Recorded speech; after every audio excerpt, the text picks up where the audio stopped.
तर फ्रेंड्स बघू शकता ही टपकेश्वरची मंदिर आहे। आम्ही टपकेश्वर मंदिरात आलेलो दर्शनाला। स्पेशल दिवस होता, टपकेश्वरचं जत्रा पण होतं आणि आम्ही जत्रा पण बघून होतंय आणि दर्शन पण होते म्हणून आलेलो।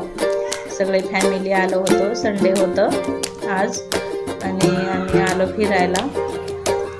पोरं लई खुश होते, रोज रोज उठायचं शाळेला जायचं, रोज उठायचं शाळेला जायचं, बोर झालेलं होतं पोरं पण, म्हणून आम्ही संडे बघून आलो। बघा किती खुश दिसते पोरं आमचे, दोघी पोरी खूप खुश आहे।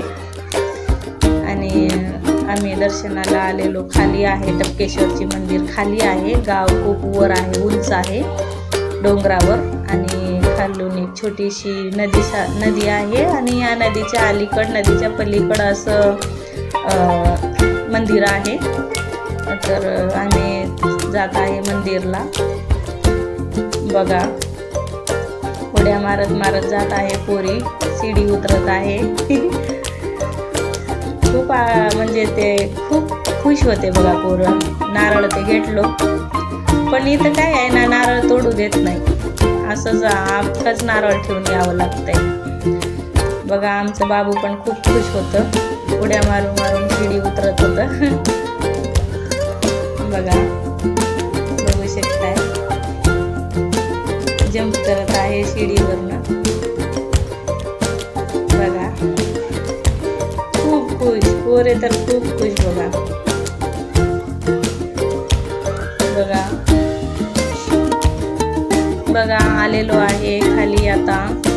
खूप उशीर झाला आम्हाला वरनं खाली येऊस्तवर, कारण काय आहे ना, खूप उंच आहे गाव आणि डोंगराच्या खाली असं मंदिर आहे, नदी आहे।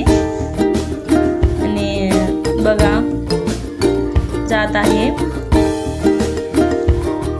हे बघा हे डोंगरामध्ये गुफामध्ये मंदिर बनवलेलं, असं छान मंदिर बनवलंय। हे बघा ही कमान आहे ना, जी गेट, तिकडं मेन शिवजीची मंदिर आहे, टपकेश्वर मंदिर म्हणतात पण इथं शिवजीच आहे।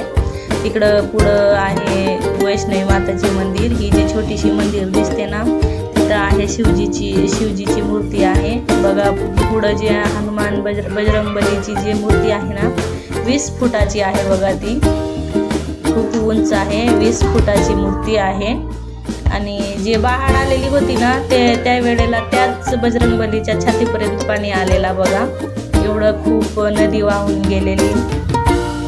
त्याच बजरंगबलीच्या बघा, ह्याच बजरंगबलीच्या छातीपर्यंत पाणी आलेला आणि कितीतरी माणसं, गाय, बैल सगळं वाहून गेले बघा, इथूनच गेलं। नदी तर खूप छोटी आहे बघा, तुम्ही बघू शकताय, नदी खूप छोटी आहे, पाणी एवढं त्यालाच प्रेशरने गेलं। आणि असं बघा डोंगर खोदून बनवलेलं मंदिर।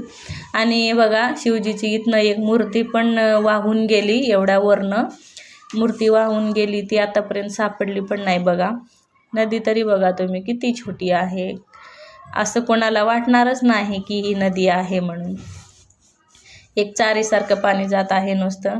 आणि बघा त्यात आमच्या बाबूला जायचं होतं, पाणीत मासे पकडायचं होतं त्याला।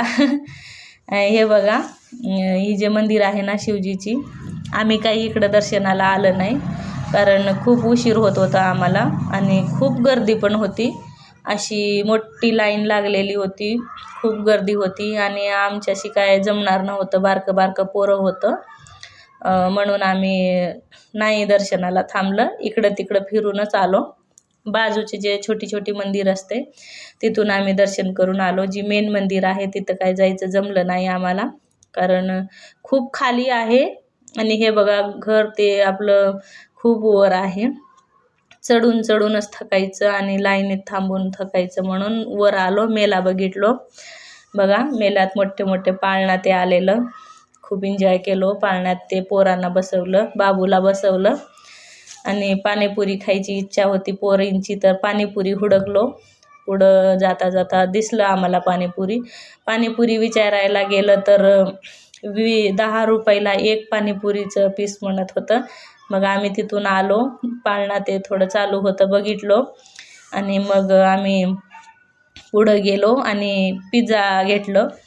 एक पिझ्झा ऑर्डर करून घेतलं तिथंच आणि मस्त पिझ्झा ते खाऊ पिऊन एन्जॉय करून आलो बघा घरी. दर्शनही झालं, फिरूनही झालं, आलो मग परत